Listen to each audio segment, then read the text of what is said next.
Hello students, I'm back with another video, and in this video I will be discussing about assets, liabilities and capital. These three terms are very important when we are in class 11th. It's a basic that we should know the meaning of assets, we should know the meaning of liabilities, and we should know the meaning of capital. So let's start with assets. So assets means something which carries some value और which is in possession of business. कुछ भी ऐसी चीज़ जो business के possession में है और business जो है उसे बेच के कमिंग फ्यूचर में कभी भी पैसा रेज कर सकता है, उन चीज़ों को हम एसेट्स कहते हैं. तो you can say that assets means anything which in possession of business and can be converted into cash in future is called assets. So basically assets क्या है? वो सारी चीज़ें जो बिजनेस के पोजीशन में हैं और बिजनेस उसे कभी भी कैश में कन्वर्ट कर सकता है, उन सारी चीज़ों को हम एसेट्स कहते हैं. बहुत ही लेमन टर्म्स में इनके मतलब समझेंगे. और इसके एग्जाम्पल्स क्या हो सकते हैं? There can be many examples of business जो आप डे टू डे लाइफ में भी देखते हैं. आपके अपने घर में भी बहुत सारी ऐसी चीज़ें हैं जिनकी पोजीशन आपके पास है और उसे आप कभी भी बेच के कैश में कन्वर्ट कर सकते हो. तो what are those all those things? You can recall all those things.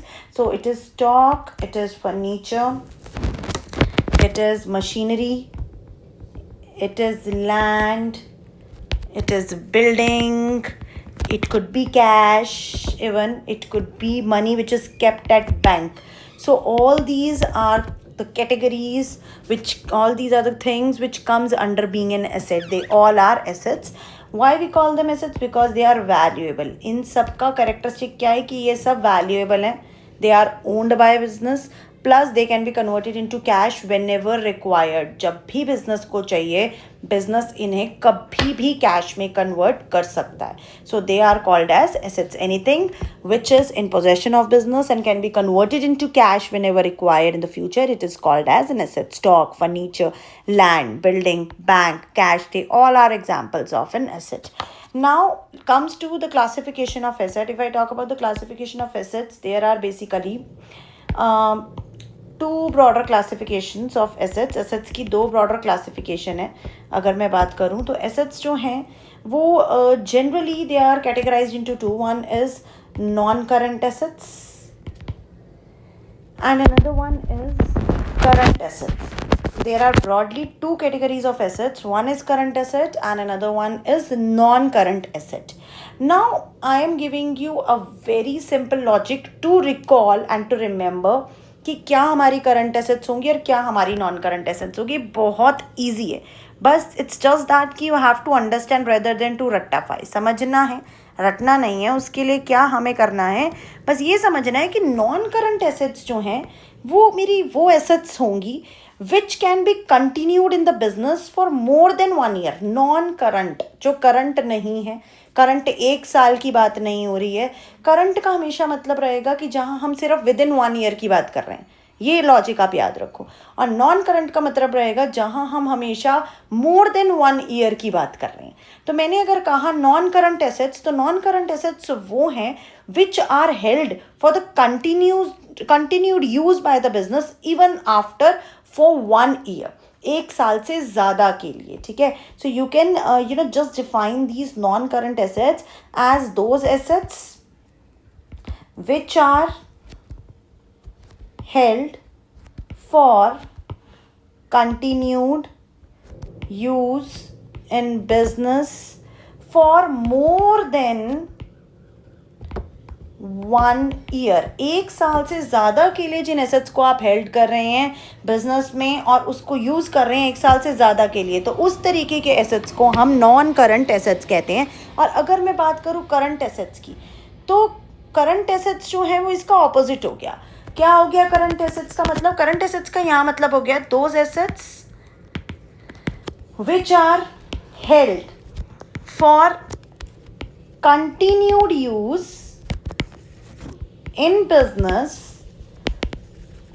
for only 1 year और लेस, मतलब 1 साल या 1 साल से कम के लिए जिन एसेट्स को आप अपने बिजनेस में रख रहे हैं उन एसेट्स को हम क्या कहते हैं, करंट एसेट्स कहते हैं। और जो 1 साल से ज़्यादा के लिए हम रख रहे हैं बिजनेस में, वो कौन सी एसेट्स है, नॉन करंट। तो एक बहुत ही सिंपल लॉजिक है इसको समझने के पीछे, वो क्या है कि नॉन करंट एसेट्स मतलब वो जो 1 साल से ज़्यादा तक बिजनेस के पास रहेगा, करंट एसेट्स वो जो 1 साल से कम के लिए बिजनेस के पास रहेगा। अगर मैं इसके एग्जांपल्स की बात करूं तो आप खुद सोच के देखिए, अगर आप एक लैंड खरीदते हैं तो it is always held for more than 1 year, right. Land, building, if you are purchasing a building then also you are going to hold it for more than 1 year. If you are having any plant and machinery, यहाँ plant का मतलब घर के plants नहीं है, पेड़ पौधे नहीं है, यहाँ plant का मतलब है factory plant. If you are having a factory plant, machinery, they all are held for more than 1 year. If you are having computer in your office, that is also held for more than 1 year. Motor vehicles, any type of vehicle you are buying or anything which you are keeping with you, they all are kept for more than 1 year, so they all are categorized as non-current assets. If I talk about the categories of current assets, so let's just understand the difference between the examples of current and non-current. Now you yourself will realize कि हाँ ये सारी चीज़ें ऐसी हैं जो कि मेरी current और non-current होनी चाहिए, ठीक है। So current assets में मैंने कहा मेरे पास आ जाएगा कैश, मेरे पास आ जाएगा बैंक, मेरे पास आ जाएगी वो सारी चीज़ें जिसे मैं 1 साल के अंदर अंदर कैश में कन्वर्ट कर सकती हूँ।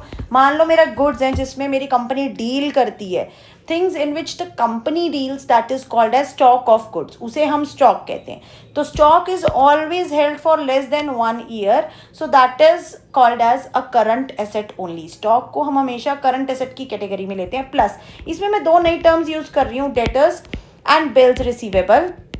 I will make one more video in which I will be sharing the details about what do we mean by debtors and what do we mean by bills receivable. तो इसे आप वहाँ पे easily मेरी उस वीडियो में समझ सकते हैं, ठीक है। So if I talk about the difference between current and non current assets, तो broadly this is the difference between current and non current assets. But one thing which I want to tell you is that non current assets are further divided into 2 categories. Non current assets आगे खुद further 2 categories में divided है, और वो 2 categories क्या है तो एक बार वो भी समझ लेते हैं. मैंने कहा non current assets, current assets मतलब which we are holding for more than 1 year, जिसको हम बिजनेस अपने पास रख तो रहा है लेकिन 1 साल से ज़्यादा के लिए अपने पास रख रहा है. तो इस तरीके की जो हमारी एसेट्स होती है जिसे बिजनेस 1 साल से ज़्यादा के लिए अपने पास रखता है उसे हम नॉन करंट एसेट्स कहते हैं. और इसकी फर्दर 2 कैटेगरीज होती हैं. One is tangible assets and another one is intangible asset. एक हो गया टैंजिबल एसेट और एक हो गया मेरा इनटैंजिबल एसेट्स. अगर मैं बात कर रही हूँ टैंजिबल एसेट्स की, तो टैंजिबल एसेट्स का सिंपल एंड सॉर्टेड ये मतलब है कि those assets which can be seen, जिसे मैं देख सकती हूँ, which can be seen, which can be touched, we call them as tangible assets. उन सारी एसेट्स को हम टैंजिबल एसेट्स कहते हैं जिसे मैं देख सकती हूँ, जिसे मैं टच कर सकती हूँ, ठीक है. But those assets which can not be, जिसे मैं देख भी नहीं सकती, can not be seen, can not be touched etcetera, they are called as intangible asset. मतलब उन्हें मैं सिर्फ फील कर सकती हूँ कि ये एसेट मेरे पास है और इसे मैं कभी भी बेचूंगी तो it can be converted into cash. Either I am keeping it for a short period of time और I am keeping it for a long period of time. But most of the times the tangible and intangible assets both are always belongs to the category of non-current asset because they are always kept for more than 1 financial year. So for example देखो अब आप कि for example you are having a shop of selling chole bhatura, आप chole bhature cell करते हैं for example. अब आपकी shop में पहले 1 कस्टमर आया, 2 कस्टमर आए, slowly gradually the customer base has increase. आपका कस्टमर बेस धीरे धीरे बढ़ गया. तो अब आप मुझे एक बात बताइए, जब हमारा धीरे धीरे स्लोली ग्रेजुअली कस्टमर बेस बढ़ जाता है तो that means goodwill of my particular chole bhatura shop has increased. धीरे धीरे मेरी गुडविल जो है छोले भटूरे शॉप की बढ़ गई है. और जब भी मेरी इस तरीके की कोई भी इनटैंजिबल एसेट बढ़ती है जैसे गुडविल, तो उसे हम क्या कहते हैं, वो दिख नहीं रही है, वो मेरी एसेट है जो मैंने अर्न की है. That is something which has a value. अगर कल को मैं अपने छोले भटूरे की शॉप बेचना चाहूँ तो मुझे इस गुडविल के बेसिस पे ही क्या मिलेगी, इस गुडविल के बेसिस पे ही मुझे मेरी शॉप की वैल्यू मिलेगी. So this type of an asset which can not be seen but we can feel, these type of assets are called as intangible assets. So example and very good example is goodwill of business. आपकी goodwill, business की goodwill, आपके business की reputation. ठीक है, so this is called as goodwill. और अगर मैं बात करूं टैंजिबल एसेट्स की, तो मेरी टैंजिबल एसेट्स में तो आप कोई भी एग्जांपल ले सकते हो जो दिख सकती हैं. देखो भाई, कंप्यूटर में देख सकती हूँ, any motorcycle or motor vehicle I can see land, I can see building. So and rest of all the rest of all the non-current assets can come under the category of tangible assets. Now intangible assets, you will say ma'am सिर्फ एक ही example है intangible asset का. नहीं, intangible asset के भी बहुत सारे examples हो सकते हैं. जैसे कंप्यूटर का software, not computer, computer software can be your intangible asset, because ये software is something which is installed in the computer but it can not be seen and touched, but you feel कि आपके computer में एक software है. ठीक है, patents हो गए आपके बिजनेस के भाई, आपके बिजनेस के ट्रेडमार्क्स जो आपसे कोई नहीं ले सकता अनटिल अनलेस आप उसे बेचेंगे नहीं. तो ये सारी आपकी इंटेंजिबल एसेट्स हैं, ये सारी आपकी टैंजिबल एसेट्स हैं. So these are the categories of assets. And asset is a very very important topic. Asset एक अपने आप में बहुत ही इंपॉर्टेंट टॉपिक है, तो आपको एसेट्स की क्लासिफिकेशन अच्छे से पता होनी चाहिए. एक क्विक रिकैप देके मैं इस वीडियो को यहीं एंड करूंगी और नेक्स्ट वीडियो में मैं आपको बताऊंगी कि लायबिलिटीज और कैपिटल क्या होती हैं and why are capital part of liability. So don't forget to see the next video. So इसमें मैं एक बार आपको रिकॉल करा रही हूँ कि एसेट्स का मतलब है वो सारी चीज़ें जिसे बिजनेस हेल्ड करके अपने पास रखता है, but we can sell it at any point of time in the future. That time period could be less than 1 year or it could be more than 1 year, and if the timing is more than 1 year then it is called as a non current asset, and if the timings are less than 1 year then it is called as current asset. Examples are shown on your screen. Land, building, plant, machinery, furniture, they all are non current assets because they are held for more than 1 year. And if I talk about the current assets, so examples are cash, because cash in hand is, it's always your asset. Okay, bank, cash which is kept at bank can be anytime taken out of bank within a short span of time. Stock, debtors and bills receivable. I told you the third video which will come, it will include the meaning of debtors, creditors and bills receivable. All these four terms I will be explaining you all together. So I hope the meaning of assets is clear. Further in assets, I have told you that we are having the further other categories of assets. Like under non-current assets, we have further two categories. One is tangible and one is intangible. If I talk about the tangible assets, those assets which cannot be seen, which can be seen, can be touched, they are called as tangible. But intangible is something which cannot be seen, cannot be touched, but we can only we can only feel it. तो आप लिख सकते हो जिसे हम सिर्फ feel कर सकते हैं, जैसे मैंने आपको एक छोले भटूरे शॉप का एग्जाम्पल दिया. सो this is all about the assets, current assets and non-current assets. So we'll see you in the next video with the meaning of liabilities and capital. Thank you so much.